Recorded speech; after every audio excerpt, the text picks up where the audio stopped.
গাজীপুরে ময়লার স্তূপ দেখে অভ্যস্ত, সেই জায়গা থেকে এত সুন্দর ফুলের যে ভিউটা, এটা আসলে আমরা গাজীপুরবাসী অনেক বেশি গর্বিত এবং আমাদের গাজীপুরবাসীর জন্য অনেক বেশি আনন্দের। আমরা আসছি রাজিন্দরপুর থেকে, এত সুন্দর মহাসড়কের পাশে ফুটেছে ফুল, তাই জন্য দেখতে আসছি, ফ্রেন্ডদের নিয়ে আসছি। ফুলপ্রেমী পাশাপাশি যারা ছবি তুলতে ভালোবাসে, পাশাপাশি যারা কন্টেন্ট মেক করে, তারা সবাই এখানে জড়ো হচ্ছে।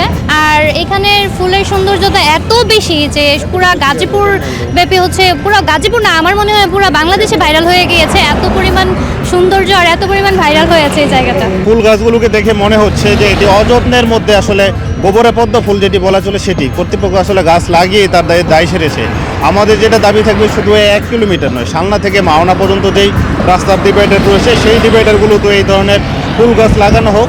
আসলে গাজীপুর এমনিতেই শালগজারিতে ঘেরা, তার ভিতরে এই রাস্তার মধ্য দিয়ে এই ধরনের ফুল, এটা আসলে সবাইকে মুগ্ধ করে, যার কারণে আমরা দেখতে পেয়েছি যে অনেক লোকজন আসছে। তো এটি একটি ব্যস্ততম সড়ক, সেক্ষেত্রে এত পরিমাণ লোকজন আসার ক্ষেত্রে দুর্ঘটনাও বাড়তে পারে। প্রশাসনের এই বিষয়টাকে নজরদারির জন্য দাবি জানাচ্ছি। ভাইরাল জায়গাটি এটা কিন্তু খুব বেশি দিনের মধ্যে ভাইরাল হয়নি, একেবারে সীমিত কয়েকদিন, 2-4 দিনের মধ্যে ভাইরাল হয়ে গেছে। আমরা মানে যে ছবিতে যা দেখেছি তার চেয়ে অনেকাংশে আরও বেশি সুন্দর এই জায়গাটা।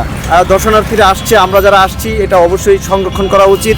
এখানে অনেকেই ফুলগুলো ছিঁড়ছে, নষ্ট করছে, সেগুলো আমি বলবো যাতে যারা দর্শনার্থীরা আপনারা আসছেন তারা অবশ্যই এই ফুলগুলো ছিঁড়বেন না, আপনারা সৌন্দর্য উপভোগ করুন। এবং এখানে আমরা দেখতেছি যে রাস্তার পাশে অনেকে বাইক নিয়ে ছবি তুলছে, যেটা কিন্তু মানে একেবারে মানে নিরাপত্তাহীনভাবেই অনেকেই এখানে হাঁটাহাঁটি করতেছে।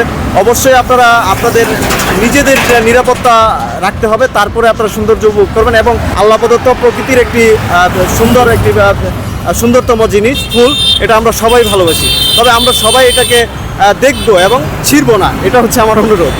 এত সুন্দর পরিবেশ আগে হবে আমার জানা ছিল না।